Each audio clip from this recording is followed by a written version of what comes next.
Hello student, welcome back to in my channel. आज हम इस वीडियो के अंदर क्लास 7th की पोएम द रेबल के क्वेश्चन आंसर को हम देखेंगे। Now question number first, answer the following questions. हमें नीचे जो क्वेश्चंस दी है उनके आंसर को देना है। तो क्वेश्चन फर्स्ट है, if someone doesn't wear a uniform to school, what do you think the teacher will say. इस क्वेश्चन का मतलब ये हुआ कि जब कोई यूनिफॉर्म, स्कूल की यूनिफॉर्म को नहीं पहनता है, तब तुम क्या सोचते हो टीचर क्या कहेगा, है ना। तो आंसर है, if someone doesn't wear a uniform to school, यदि कोई स्कूल की यूनिफॉर्म को नहीं पहनता है, the teacher may scold him, तो उसे अध्यापक क्या करेगा, डांटेगा। And ask him to wear complete uniform the next day, और वो टीचर क्या कहेगा, अगले दिन तुम्हें पूरी यूनिफॉर्म के अंदर आना है। क्वेश्चन नंबर फर्स्ट का सेकेंड देखेंगे, when everyone wants a clear sky, what does the rebel want most. यानी जब सभी लोग चाहते हैं कि आकाश कैसा हो, साफ हो, तब विद्रोही क्या चाहता है। तो आंसर देखेंगे, when everyone wants a clear sky, जब सभी लोग चाहते हैं कि आकाश साफ हो, तब the rebel wants the rain most, तब विद्रोही बारिश को चाहता है। नाउ क्वेश्चन नंबर फर्स्ट का third, if the rebel has a dog for a pet, what is everyone else likely to have.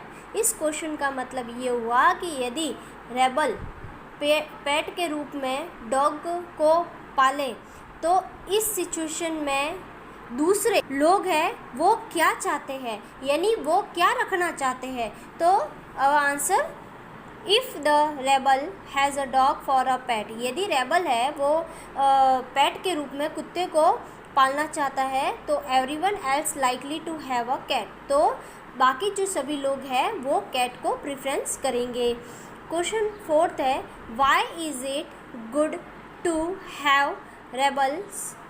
इसका मतलब ये हुआ, इस क्वेश्चन का मतलब ये है कि हमारे लिए रेबल्स का होना क्यों ज़रूरी है। It's good to have rebels are as they encourage us to accept new ideas and differences in life.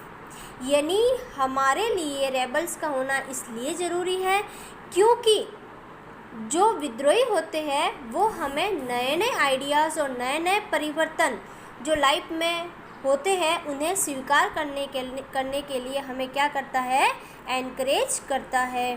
Question number 5 है, why is it not good to be a rebel oneself. इसका मतलब ये है कि खुद का rebel होना क्यों ज़रूरी नहीं है। आंसर है, it is not good to be a rebel oneself, यानी खुद को रेबल होना ज़रूरी नहीं है, because he is not accepted and appreciated in the society, क्योंकि उस विद्रोही को समाज के अंदर ना तो एक्सेप्ट किया जाएगा और ना ही उसकी प्रशंसा की जाएगी। क्वेश्चन नंबर 6 देखेंगे, would you like to be a rebel, if yes why, if not why not. यानी इस क्वेश्चन में ये आपसे कहा गया है कि क्या तुम रेबल बनना पसंद करोगे। इफ़ यस वाई, यदि हाँ आंसर है तो क्यों, न इफ़ नॉट, अगर नहीं तो वाई नॉट, तो क्यों नहीं, आपको इसमें रीज़न देना है। तो हमारा आंसर है, I would not like to be a rebel, यानी मतलब कि मैं रेबल बनना पसंद नहीं करूँगा या करूँगी, because the society never accept the rebel as its part and his activities are not appreciated.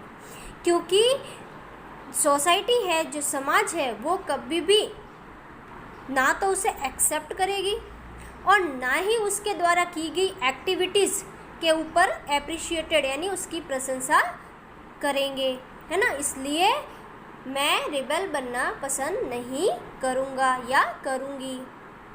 Now question number 2, find in the poem and antonyms. Antonyms बताने आपको, एंटीनियम्स का मतलब होता है अपोजिट। तो लॉन्ग का क्या हो जाएगा, शॉर्ट। ग्रो का क्या होगा, कट। क्वाइटनेस का क्या होगा, डिस्टर्बेंस। और सोबर का फैंटास्टिक। और लॉस्ट का क्या हो जाएगा, फाउंड। तो हमारे इस पोएम के टेक्चुअल जो क्वेश्चन हैं उनके आंसर यहीं कंप्लीट होते हैं। और अगर आपको ये वीडियो पसंद आया हो तो उसे लाइक करें, शेयर करें और बेल आइकन को दबाना ना भूलें। Okay, now thank you.